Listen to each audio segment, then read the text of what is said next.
Hello. It's your girl, Tierra Nicole Riley, motivational speaker, 5-time published author, and transitional life coach.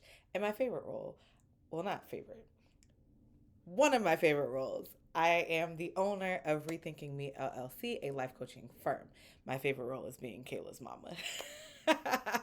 Had to throw that in there. And we are in our intentionality series. And so today we are talking about intentionality with regards to your finances. So I wanted to give you a couple of things that I try to be intentional about. I'm going to be honest. I'm always going to be honest with you guys. This is something that is kind of a refresher course for me in a form of me holding myself accountable, right? When it comes to finances, I am the daughter of an accountant. So I've always known the things to do when it comes to finances, but I don't always do what I know I'm supposed to do. So, part of me recording this video is one, sharing the things that I know we're supposed to do with our finances or things that have worked for me over the years. And I am holding myself accountable to say, if you're going to say these things publicly, you need to do them privately. So, we are going to be following these things consistently. And there are, I've had different ebbs and phases and things like that where I have, and then times where I haven't. So I am holding myself accountable to the standard of following these things to be intentional with my finances. 2024, I am actively working to meet a couple of financial goals, and I do have them specifically because I am big on SMART goals, right? But I do have a few things that I want to be intentional about when it comes to my finances. So this is me holding me accountable. So make sure y'all check in with me. Be like, hey, are you doing what you said you was going to do? Because I'm doing what I said I was going to do. And let's hold each other accountable. Right? Right. So the first thing that I want to talk about when it comes to being intentional with your finances, and I've done this for a number of years, right?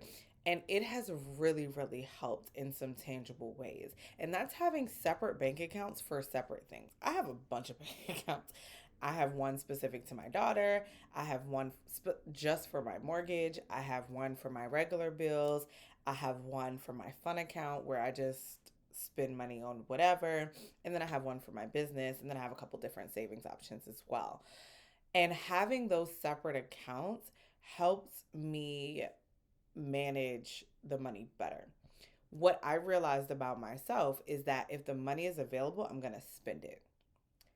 That, as you can imagine, is problematic, right? So I make sure, and that's when I started the fun account thing. And then over the years, other options, started to manifest themselves. So, like the mortgage account, for example, I wasn't necessarily spending it recklessly, but I was spending it on bills. And then when the mortgage came, I'm like, where's the money for the mortgage? And it got spent on this bill, that bill, $200 here, $300 here. And then you look up and it's like, I needed this big chunk for the mortgage. So really just thinking about, and then another thing for daycare. When she started daycare was $450 a week. A week. Yes. Daycare was more than my mortgage at one point in my life. So having those separate accounts really helps me ensure that the money I'm intending to use for X, Y, or Z is being used for X, Y, or Z, right? The money that goes into the mortgage account is for the mortgage. Now, where I need to hold myself better accountable is sometimes I'll use it for other things. So, like, I'm like, oh, this money is in the account for the mortgage account. Let me use that, and then I'll pay it back another time. You're not going to pay yourself back. Stop it. I'm talking to myself. So just being mindful, like it's not going to happen. Stop setting yourself up. But having those separate accounts, and especially having the fun account, that way a portion of my check goes into that account every time I get paid. And having the money in there allows me to say, cool, cool, cool. Whatever's in there, have fun. Go out to eat. Go get your hair done. Go get your nails done. Whatever you want to do, go do that shit. And love it. Enjoy it, right? Another thing that I try to be really intentional about when it comes to money management is paying my bills on payday. Again, back to the realization that if it's in the account, I'm going to spend it kind of situation. Having all of the bills paid for that 2 week period or whatever frequency you get paid, but making sure that the bills are paid when I on payday allows me to see what's actually left. So that's just something that I've done for a while now, and it definitely helps as far as like managing expectations, as far as what's left and all of that. Which brings me to my next point, making sure that you're paying yourself first. You hear all the time, when the last time you actually did it, right? So being consistent with your savings, whatever it is you're intending to save, put that in the account first. And I actually use M1 Finance to do my savings. And so it's technically investing in stocks, which it's just a better interest rate than the insurance, I mean, than the bank accounts. Because if you go to your local bank, they're going to give you 0.001%. Like, let's be for real. However, putting it in an account where it requires 3 to 5 business days to access that money really makes you double check and like think about, like, do I really need to make this transfer? When your savings information or your savings money is connected to your checking account, it's too easy. It's too easy. It's too easy to just be like, I'll pay myself back later. You're not. You're not. You're not. But if you have to process you got to sell the stocks, you got to transfer the funds, you got to wait for it to sell, you got to wait for the transfer to take place. It's 3 to 5 days. Whatever you think is urgent, is it?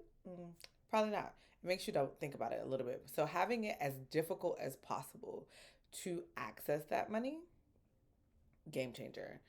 And then also think about like online savings accounts too. So that's actually how I started my relationship with Ally Bank, because they are only online. Where I messed up is I opened a checking account with them too. So I had to make it even further. Listen, I told you I'll always be honest. The other thing I want to talk about is being intentional about reviewing and editing your budget regularly. If you do not have a budget, please make one. We do have a budget template on our website with my business. So if you go to rethinkingme.llc.com/shop, you can find a budget template to download to help you with organizing everything. But definitely not only just make the budget, but you want to look at it regularly. Every time I get paid, I sit down on that budget. And then when you look at the budget template that we have on the website, it breaks it down per pay period. So you should be looking at that regularly. And if something doesn't work, maybe you're saving too much or not saving enough, or you're finding yourself having to transfer funds from the savings to the checking, like, reevaluate. It it it doesn't help you if you make a budget once and never look at it again. That's not effective, right? So making sure that you're reviewing it regularly and making changes as needed. Now, the last thing I want to talk about when it comes to being intentional with your finances is tithing. I am a churchgoer. I've been in church in my entire life. I have a very active relationship with God. This is for that crew. If you do not fall into that category, that's okay. I'm not here to convince you, right? But what I will say is God wants God is moved by trust. God is moved by obedience, right?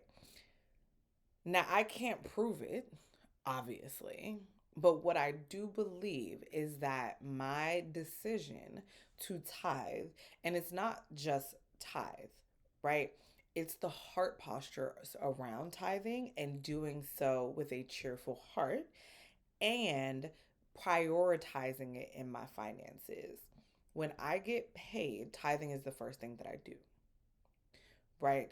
And so it's less about the act of just giving the church the money. It's about the heart posture. It's about the obedience. It's about the prioritization. Like, even in my budget, tithing is listed first. It's income, tithing, right? And so it's really those little things to say, God, I am choosing to put you first in my finances, and in my I welcome you in all areas of my life, but with regards to my finances, this is how I am welcome you into my finances, and what that has done. I truly believe. Again, I can't prove it, right? Because who knows? However, I do believe that it has opened me up the opportunity to do what I love in my business. It's opened me up to the opportunity to um, explore other financial opportunities. It has guided me in my finances. It has allowed me grace in my finances. So when I have made mistakes financially and have not applied some of these things to my life consistently, God has covered the difference. There have been times where my mortgage was behind a little bit because I was struggling financially with between daycare and mortgage and covering all the bills by myself without any help. There have been times where I could have been kicked out of my house, but God gave me that grace to be able to figure it out and make do and find those solutions that aren't standard solutions. So really and truly, I believe it's one creating opportunities for me to get additional income and opportunities that I wasn't even looking for, right? Like for someone to reach out to me and say, "Hey, I have a client for you who needs what you offer and I recommended to you." You know what I mean? Like to get a client that way, that's nothing but God. Like God put me on there. Like I can't, if you know, you know. If you don't, you don't. But tithing is definitely the key that I believe has unlocked my finances, particularly in 2023 when I made the decision like, come hella high water, I'm gonna pay my tithes. I don't know how I'm gonna make it work. I don't know how it's gonna figure out, but I'm gonna pay my tithes. And so, really, just being obedient to that and saying like, I trust you. I, you know what I mean? Like, I don't know how I'm gonna make it work with the money, so I might as well give it to you and show you that I trust you to figure it out. Like, if you give God the 10%, He'll figure out how to make the 90% work, and He might give you a little something extra. You know. So definitely make sure, if like I said, if you know, you know. If you don't, you don't. I'm not here to convince you. There's plenty of scriptures that can do it, but the one that I want to call out specifically is tithing is the only subject in scripture where God literally says, "Test me." It's literally the only subject where God was like, "Let me prove it. Let me prove it. Let me prove it." Literally the only topic in the Bible where God is like, "Put me to the test." Right? Do with that information what you will. So those are the ways that I have been intentional with my finances. And in 2024, I am committed to remaining intentional with my finances, having those separate accounts and using them appropriately, paying my bills on payday, making sure I'm paying myself first. Well, I guess second because I'm tithing first. So paying God first and then paying myself second. And then reviewing and editing a budget and making sure I'm consistent with my tithing as well. If you like this information or if you know someone who needs this information, make sure you share this with a friend who needs it. If you are not already subscribed to our channel, make sure you subscribe and follow me on all social media platforms at Tierra Nicole Riley. Thanks, guys. See you next week.